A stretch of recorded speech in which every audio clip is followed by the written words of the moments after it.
I want to start by telling you a very true and kind of funny story behind the scenes.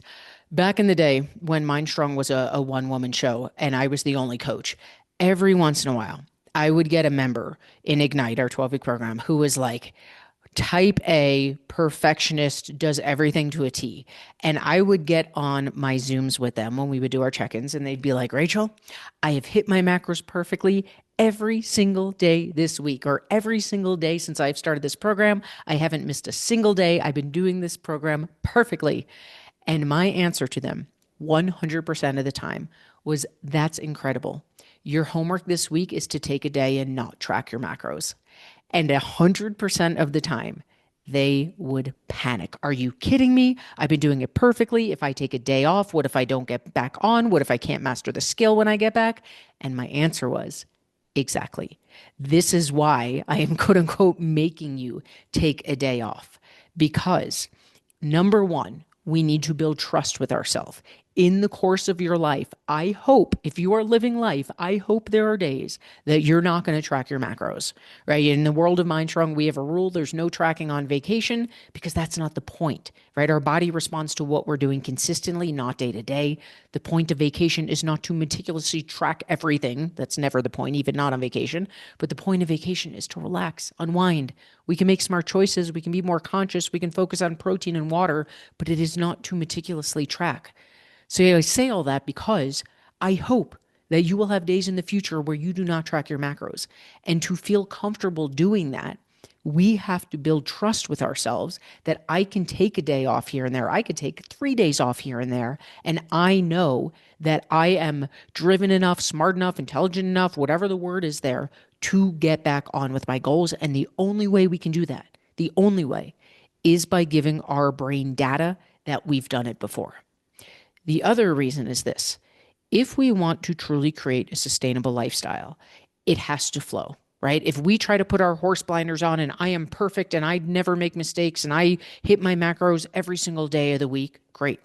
You might have a lot more willpower than I do. So maybe you could keep that going for 3 months, 6 months. Heck, maybe you could do that for a year. But at some point, human nature states that we are pleasure-seeking creatures. It's something we talk about endlessly here. At some point, you are going to crash and burn. This is one of the things I hate most about diet culture, right? If we are so brainwashed, is the word I'm going to use there, to think all in, all out. I'm doing this perfectly. I messed up and now I'll start again Monday, so who cares? I'm already down the rabbit hole. Let me have 6 donuts instead of 1. If you are putting your horse blinders on and trying to do this quote unquote perfectly, at some point you are going to cave, you're going to binge, you're going to burn out, and you're not going to do it anymore. I'm going to interrupt this episode real quickly to ask a 30-second favor. If you are loving the podcast, if you can tap that 5-star review button above, maybe even leave a few nice words, it is the biggest help to getting the podcast out there. As the time I'm recording this, we don't advertise the podcast, so we rely on our old friend, the algorithm, to help get it in the hands of other women. Leaving a review is the absolute number one way to help us do that. Thank you in advance. Thank you, thank you. Now let's get back to the episode. It is my truth of truths and my soul of souls that I would rather our members do this 75 to 80% rather than 100%. Because hashtag bigger life statement, anything in life is sustainable around 75 to 80%. 100% is not sustainable long-term. That is human nature. Again, if you are a Navy SEAL, you could blow me out of the water with your willpower. And science has proven that willpower is an inexhaustible resource. It is not a matter of how mentally tough am I. It's a matter of welcome to being a human. If you have a pulse and a heartbeat, this applies to you. Now, I want to take this one step further because number one, when people come to me and they're shouting from the rooftops the fact that they've done this perfectly, I wouldn't say this to them in real time because I'm not trying to deflate their efforts. And the reality is you're not doing this perfectly. There's a stat, if you've listened to older episodes, I come back to this a lot because it's kind of bananas. There is a stat that nutrition labels themselves are allowed legally. They are allowed to be up to 25% inaccurate.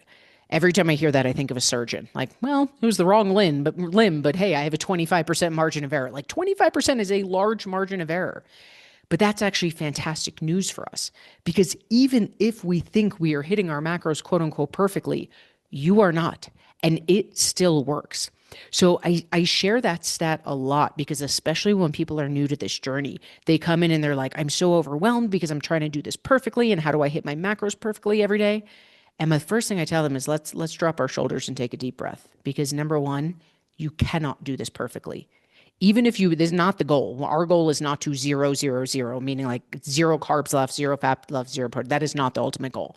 Even if it was, and even if you did that, if you were a super overachiever and you zeroed out your macros every day, you are still not doing it perfectly because the margin of error legally for nutrition labels is up to 25%. So knowing that, we can take a deep breath and we can relax and know that if we're going to make this binary, if we're going to make this black or white, option A is the seafood diet. I see food, I eat it, the shame, the blame, the guilt, the regret kicks in. Option B is I do my best to get as close to my macros as often as possible. And I know that compared to option A, the old way, I am doing infinitely better and my body is going to respond. So today's episode is kind of quick and dirty because this is a reminder that we need time and time again.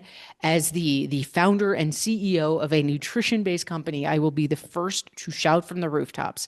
And this is my truth. I have said it to every single member who's ever asked me inside the world of Ignite, and there have been over 3,000 of them, that gun to my head, I would rather every single woman that I work with, every single woman that I'll never work with, that I'll never meet, I would rather you do this 75, 80% than 100%, because 75, 80% is sustainable, 100% is not. And at the end of the day, you are driving yourself bananas for something that you're not doing 100% anyway. So you've heard me talk about humans love rules for the sake of rules, right? We create these arbitrary rules that we have to stick with come hell or high water. Even if we think we're abiding by the rules we've created, you are not doing it perfectly. You don't need to do it perfectly. The name of the game is to create a sustainable lifestyle. And to create a sustainable lifestyle, that means doing what's sustainable, which is 75 to 80%, not 100.